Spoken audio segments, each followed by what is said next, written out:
1 கொரிந்தியர் 11ஆம் அதிகாரம் 5ஆம் வசனம். 1 Corinthians 11:5. 1 கொரிந்தியர் 11ஆம் அதிகாரம் 5ஆம் வசனம். போதாவது தீர்க்கதரிசனம் சொல்லுகிற ஜெபம் பண்ணுகிற போதாவது தீர்க்க தரிசனம் சொல்லுகிற போதாவது தன் தலையை மூடி கொள்ளாதிருக்கிற எந்த ஸ்திரீயும் தன் தலையை கனவீனப்படுத்துகிறாள், அது அவளுக்கு அவள் தலையை சிரைக்கப்பட்டது போல இருக்கும். ஸ்திரீயானவள் முக்காடிட்டு கொள்ளாவிட்டால் தலைமயிரை செர ஒட்டடி. செரைனா என்ன அர்த்தம்? For if the women be not covered, let her also ஒண்ணு சபையில மொட்டையாயிரு, இல்லைன்னா முக்காடு உடையிரு. ஏங்க நான் இப்படி பேசுன அடுத்த வாரம் வருவீங்களா? ஆனா இந்த அண்ணாச்சி பவுல் என்ன தைரியம் இருந்தா, தில்லு இருந்தா இந்த மாதிரி பிரசங்கம் பண்ணிருக்காரு. He has made such a sermon. இந்த 2000 வருஷத்துல பிரசங்கம் பண்ண முடியாதுங்க. அன்றைக்கு ஆதி சபையில பிரசங்கம் பண்ணுனாங்க. ஒண்ணு முக்காடு போடு, இல்லனா மொட்டாடி. Either you put on the veil or you have to shave your head. வாஸ்து பாருங்க, 14ஆம் வசனம் பாருங்க. புருஷன் மயிரை நீளமாய் வளர்க்கிறது அவனுக்கு கனவீனம், ஸ்திரீ மயிரை நீளமாய் வளர்க்கிறது அவளுக்கு மகிமை என்று சுபாவமே உங்களுக்கு சொல்லலையா? Women have long hair, it's a glory to her. வேத வசனத்தின்படி according to the word of God, பெண்கள் முடிய women have got to வளர்க்கணும், grow their hair. சிஸ்டர் முடிய வளர்க்கணும். Sisters, you got to grow your hair. முடிய வெட்டணும். Boys, you got to cut your hair. இன்னைக்கு தலைகீழா போயிடுச்சு. Everything is இவங்க வெட்டறாங்க, அவங்க வளர்க்கறாங்க. These people cut their hair and the others grow their hair. இவர் ரப்பர் பேண்ட் போட்டு வரான், இது அவுத்துட்டு வருது. என்னையா நான் சொல்றது வசனம். I speak about the word of God. உங்களை வருத்தப்படுத்தலைங்க, நான் பைபிள் தான் சொல்றேங்க. I'm telling you from the word of God. இந்த வசனம் தான் கேட்க போகுது. It's the word of God that's உங்களுக்கு ரொம்ப ஃப்ரீயா இருக்குன்னு வெட்டி விட்டுறாதீங்க. உங்களுக்கு மகிமை என்ன தெரியுமா? What's your காடு போடணும், you ought to put on முடிய வளர்க்கணும். அமெரிக்காவுக்கு அதான் ஆண்டவர், இந்த பைபிள் தான் அமெரிக்காவுல இருக்கு. It's the same Bible. போய்ட்டாப்ல எல்லாம் அவுத்து போட கூடாது. Just because you go abroad you cannot have uncover. Pastors ஒய்ஃபே முக்காடு போடுறது இல்ல, அது அவங்கது கத்தர் பண்ணி கேட்டோம். ஆனா நான் சட்டம் சொல்லியிருக்கணும், உங்களுக்கு சொல்லாம போனா என் பேர் எனக்கு ஆபத்து. If I do not tell you the word of God, it's danger for me. என்ன நீங்க வாசிங்க, லேவியராகமம் 21ஆம் அதிகாரம் 5ஆம் வசனம். Leviticus 21:5. அவர்கள் தங்கள் தலையை மொட்டை அடிக்காமலும். இது யாரு? ஆம்பளைங்க. தலையை மொட்டை அடிக்க கூடாது, ஏன்னா நீ கர்த்தருடைய மகிமையை வைக்கிறவன். Men shall not தலையை மொட்டை அடிக்க கூடாது. தங்கள் தாடியின் ஓரத்தை சிரைத்து போடாமலும். ஒண்ணு தாடி வை, இல்லைன்னா தாடி எடு. இது அங்கங்க தியான் கூட கட்ட கூடாது. Either you have the beard or just shave it off. அங்கங்க கரு பண்ணாதீங்க. So you need not have to ஒண்ணு வச்சியா ஒழுங்கா வை, இல்ல பேட் பிடிக்குதா சேவ் பண்ணிரு. நான் சொல்லல பிரதர், தாடியின் ஓரத்தை இன்னைக்கு ரொம்ப ஸ்டைலா பண்றாங்க. இங்க ஒரு கட்டுன்றான், அங்க ஒண்ணுன்றான், இங்க ஒண்ணுன்றான், என்னெல்லாமோ ஷேவிங். நான் திரும்பவும் சொல்றேன், உங்களை துக்கப்படுத்துறதுக்கு இல்லை, உங்களை ரொம்ப நேசிக்கிறேன். I love you a lot, therefore நான் சொன்னது மாதிரி வயசு ஆக ஆக as we grow old, எனக்கு என்னமோ ஒரு வெறி வந்துருச்சு. என் பிள்ளைகளை நான் பார்ப்பேனா, whether I would look at my children, என் பிள்ளைங்க வருவாங்களா, whether my children would come. இங்க நான் கூட்டது முக்கியம் இல்லைங்க. Gathering here is not important. 10 பேர் 10,000 பேர் ஆயிட்டாங்க, அது இல்லைங்க முக்கியம். Gathering 10,000 or so, it's not. எல்லாரையும் தேவராட்சி சேர்க்கணுங்க. I have to seek you in the kingdom. கர்த்தருடைய வசனம் எசேக்கியேல்ல வாசித்து பாருங்க. Read in Ezekiel. 40 அந்த வசனம் எடுத்தா வீட்ல போய் நீ குறிச்சு வச்சிட்டு வீட்ல தியானிங்க. 44:20 சீக்கிரம் வாசி. தங்கள் தலைகளை சிரையாமலும், தங்களுடைய தலைகளை சிரையாமலும், தங்கள் மயிரை நீளமாய் ஆண்கள் மயிரை நீளமாய் வளர்க்காமலும், தங்கள் தலைமயிரை கத்தரிக்கணும். Neither shall they shave the head nor suffer the locks. ஒழுங்கா கட் பண்ணணும். They shall only pull their heads. கர்த்தருடைய நாமத்துக்கு மகிமை உண்டாவதாக. Glory be to the word of God. Cut பண்ணும். You ought to cut your head. நான் பிரசவத்தில் இருக்கும்போது ஒரு சம்பவம் நடந்துச்சு. While I was at ஒரு Praswa, தம்பி கிட்ட நான் எவ்வளவோ சொன்னேன், பாஸ்டர் சுந்தரம் எவ்வளவோ சொன்னாரு, I told தம்பி him, இந்த மாதிரி வளர்க்காத, do not do இந்த மாதிரி வளர்க்காத, do not grow your save hair. பண்ணு, You got to சுத்தமாயிரு, நல்ல Be clean. பிள்ளையாயிரு. Be a- pastor எங்க ஃப்ரெண்டு கிட்ட எல்லாம் எப்படி வருவேன்? look at my friends, pastor. சரி ஃப்ரெண்டுக்கே வளர்த்துக்கான்னு விட்டார். ஒரு நாள் அவங்க அப்பா எலக்ட்ரிக் பில்லு கேட்டது, காசு கொடுத்து அனுப்புனாரு. His father sent. அப்போ ஐசிஎஃப்னால ஒரே தகராறு, பெரிய தகராறு நடந்துகிட்டு இருக்காங்க. There was a இந்த problem. பையன் வேகமா வந்தான், சைக்கிள் பில்லு கட்டுருக்கு. இவனை பார்த்தா முடி வளர்த்து போட்டுக்கான் பாருங்க, பிடிச்சுக்கிட்டான் தலை முடிய பிடிச்சுக்கிட்டு, நீ இந்த கும்பல் சார்ந்த நடா வாடா சேஷ்டு. So because he had this long hair, he was caught by the இவன் police. எவ்வளவோ சொல்றான், இல்ல நான் எலக்ட்ரிசிட்டி பில் கட்ட போறேன், எங்க அப்பா அவரு இவரு என்னெல்லாம் அட்ரஸ் கொடுத்து பார்த்தான். அவன் பிடிக்க நேரம் கொண்டு உள்ள வச்சுட்டான். He was taken to the police station. உள்ள உட்காந்து யோசித்தான், He thought, நான் இந்த கலாட்டாவுக்கு காரணம் இல்லை, இந்த கலாட்டாவுக்கு நான் காரணம் I'm இல்லை. not the cause for this confusion. போலீஸ்காரன் ஏன் பிடிச்சான்? Why the police has caught hold? என் முடியும் என் தாடியும் பார்த்து பிடிச்சான். It's because of my hair and நான் beard. பார்த்தா ஒரு தேவனுடைய பிள்ளை மாதிரி இல்ல. I'm not like the child of எங்க God. அப்பா இன்னாரு, அவருக்கு பிள்ளை மாதிரி நான் இல்ல. I'm not like my father. அவன் சொல்லி ஜெபம் பண்ணானா, He ஆண்டவரே prayed. He said, Lord, என் மேல ஒரு லத்தி விழாம காப்பாத்திட்டு இருந்தான், if you save me from முதல்ல என்ன பண்ணிடுறேன், what would I do first? பாச சுந்தரம் சொன்ன மாதிரி முடிய வெட்டிடுறேன். I would shave my head even as Pastor Sundar. கர்த்தர் காப்பாத்திக்கிட்டாரு. And the Lord, நேரா முடிய வெட்டு பாஸ்டர் வந்தான். he came to the pastor, எப்பா said, நான் சொல்லும் போது பாஸ்டர் எல்லாம் உனக்கு தெரியல, when I spoke the word of God, you never heard. நான் செய்யாத வேலையை போலீஸ்காரன் பெரம்பு செய்துச்சா பாரு. What I could not do, police was able to do in your life.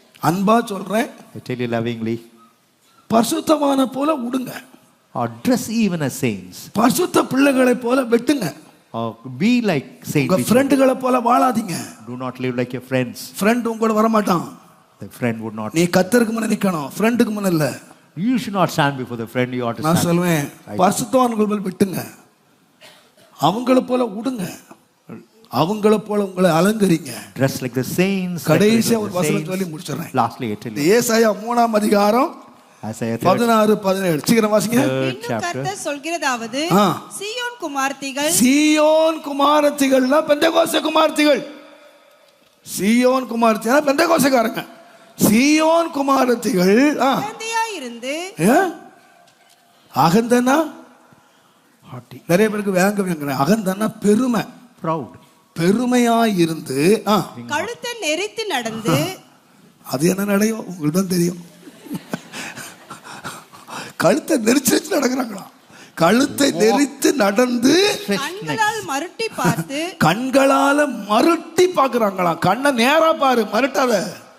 wanton eyes, கண்ணை அங்கங்க பார்க்க கூடாது, இங்க இருந்து அங்க பார்க்க கூடாது, அங்க இருந்து இங்க பார்க்க கூடாது. ஒழுங்கா பாரு, கண்ணை ஒழுங்கா வச்சுக்க. உன் கண்கள் நேராய் நோக்க கடவுது. கண்ணை மருட்டி பார்த்து ஒய்யாரமாய் நடந்து அது என்ன நடையும் walking and mincing as they go. எனக்கு இதுக்கெல்லாம் விளக்கம் சொல்ல தெரியல. ஒய்யாரமாய் நடந்து தங்கள் கால்களில் சிலம்பு யாரு? செய்கிறார்கள். அவிசுவாசி இல்லைங்க, பாவி இல்ல, காலேஜ் கேர்ள் இல்ல, It is not the sinner or unbeliever. சீயோன் குமாரத்தி. It's the daughter of Zion. பாவ குமாரத்தி வேற, எருசலேம் குமாரத்தி வேற, சீயோன் குமாரத்தி. Daughter of sinners, Zion daughter of குமாரத்தி sinners. பூரணப்பட்டவா. Daughter of அவ Zion. நட ஓட்ட கண்ணு அவங்க பார்க்கிற பார்வை இதெல்லாம் பார்த்து சொன்னாரு. The walk and style of life. கழுத்தை ஆட்டி ஆட்டி நடக்காத, கண்ணு அங்க முருட்டாத, Do not have wanton ஒழுங்கா eyes. நடந்து Walk properly. கால்களிலே சிலம்பு ஒலிக்க திரிகிறார். And do not make a tickling காலில் என்ன sound. ஒலிக்குதான்? சிலம்புன்னா தெரியுமா? You know what? கொலுசு. நல்லா விளங்கும் நினைக்கிறேன். சிலம்புனா கொலுசு. யார் போட்டிருக்கா? சீயோன் anklets. போட்டு சடக்குறாங்க. They are walking with it. அடுத்த வசனம் வாசித்து பாருங்க. ஆதலால் எதனால?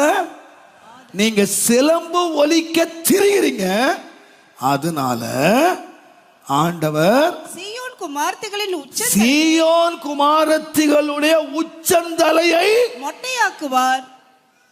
நான் இந்த மாதிரி பேசுறேன், அடுத்த வாரம் வர மாட்டீங்க. ஆனா பைபிளை வாசிக்க உங்க கையில இருக்கு. It's the word of God that says clear that. அன்பா சொல்றேன், I tell you lovingly, தாழ்மையா சொல்றேன், I tell you humbly, நீங்களும் கொலுசு போடாதீங்க, do not wear anklets, பிள்ளைகளுக்கு வாங்கி கொடுக்காதீங்க. do not purchase that for your ஆனா children. நீங்க போட்டுட்டு கோயிலுக்கே வர்றீங்க. But you wear them and come to the church. நான் என்ன பண்றது? What can I do? நான் இதுக்கு மேல சொல்லிட்டா பாஸ்டர் ரொம்ப கோவப்படுறான்னு சொல்லுவீங்க. If I tell more than நான் that, கண்ணை மூடிட்டேன். I have to Yeah. close my eyes. உங்க இருதய கடினத்தினால நான் விட்டுட்டேன். Because எப்படின்னா of the hardness of your heart, we have spared you. போ. Get lost. ஆனா உங்க தகப்பனா மறுபடியும் நான் சொல்றேன், But I tell you as a father, சபைக்கும் உங்க வீட்லயோ whether in church or house, பிள்ளைகள் கால்ல கொலுசு ஒலிக்க தெரிய விடாதிருங்கள். do not allow அந்த them to wear the சத்தம் anklets. தேவனுக்கு அருவருப்பானது. Tinkling sound of the anklets is an abomination unto the Lord. ஆண்டவர் சொல்றார், The Lord says, உச்சந்தலைய நான் மொட்டை ஆக்கிருவேன்னு சொல்ற. I'll make your head bald. நீங்க செய்யறதெல்லாம் செய்துட்டு Having done all that, செழுமையா இருக்கும்னு நினைக்காதீங்க. do not think that you will be prosperous. கர்த்தருடைய வாசனத்தின்படி செய்கிறவன் செழிப்பான். One who does according to the word of God, he would prosper. செழிப்பான். He would prosper. என் அன்பானவர்களே, My dear ones, உன் ஆத்துமா வாழ்கிறது போல நீங்க even as thy வாழணும். soul prospers, you ought அந்த to. வசனத்தை கேட்டுக்கிட்டு இருந்தீங்கன்னா, If you hear the word of God, இங்கே மாத்திரம் இல்ல, not only here, இந்த வசனத்தை எங்க கேட்டுக்கிட்டு இருந்தாலும், elsewhere when you hear the word of God. இந்த ஏசாயா 3ஆம் அதிகாரம் 17ஆம் வசனத்தின்படி Isaiah 3rd chapter பிள்ளைகளுக்கு 17. இந்த சத்தத்தை துணிக்க விடாதிருங்க. Do not allow the tinkling sound. இன்றைக்கே கழுத்து தூக்கி தூர போடுங்க. Even today, remove the anklets. இந்த சத்தம் தேவன் அருவருக்கிற ஒரு சத்தம், It's an abomination unto the Lord. தேவன் விரும்பாத ஒரு சத்தம். A song that God would not desire. சீயோன் குமாரத்தி சிலம்பு ஒலிக்க திரிகிறாள். So Zion, the daughter of ஒட்டை Zion, ஆக்கிருவேன். I will hit her with a scab on the crown. நான் சொல்றேன், சபைகளை அனுமதிக்கலாம். So the church may permit. அந்த சர்ச்சில் அனுமதிக்கிறாங்க, They are permitting in the other church. அந்த பாஸ்டர் அனுமதிக்கிறாரு. That pastor is permitting. Pastor இப்ப தாமஸ் ராஜ் கூட கொஞ்சம் கொஞ்சம் அப்படியே கீழே வந்துகிட்டே இருக்கிறாரு. Even our pastor is descending. நான் கீழே போலாம், I can go down. ஆனா வசனம் ஒரு நாள் கீழே வராது. The word of God would never ஒரு come நாளும் down. கீழே வராது. It would never come down. உங்க மன கடினத்தின் நிமித்தமாக நான் சில காரியங்களை அனுமதிக்கிறேன். I கண்ணை மூடி சகிச்சுக்கிட்டு இருக்கேன். just bear by. என்ன செய்யற தெரியாம பல்ல கடிச்சிட்டு உட்கார்ந்து இருக்கேன். I just bite my teeth and just bear the agony. ஆனா Yet, அன்பானவர்களே, dear ones, நான் நியாயாதிபதியா இருக்க முடியாது. I cannot be the judge. நான் நியாயாதிபதியா வர மாட்டேன். I will not come as a judge. நானும் அந்த கிருபையை பெற்று தேவனுக்கு முன்பாக கிருபையோடு வரணும். I would receive the mercy of God and not to stand in the presence of God. நியாயாதிபதியாகி அவர் ஒருத்தர் தான் இருக்காரு. He alone is a judge. அவர் வசனம் தான் நியாயம் தீர்க்கும். It's His word that is going to judge us. வசனத்தின்படி வாழுங்க, Live according to the word of God. வசனத்தின்படி உடுங்க, Dress according to the word of God. வசனத்தின்படி அலங்கரிங்க, Decorate according to the word of God. வசனத்தின்படி நீங்கள் கீழ்ப்படிங்க. Obey according to the word of God. என் வசனத்தின்படி செய்கிறவனையோ கர்த்தர் கனம் பண்ணுகிறார். God will honor those who would do according to the எந்த word of God. புயல் வந்தாலும், Whatever be the storm, எந்த வெள்ளம் வந்தாலும் whatever be the floods, அசையவே மாட்டான். would never be moved. அசையவே He மாட்டான். would never be moved.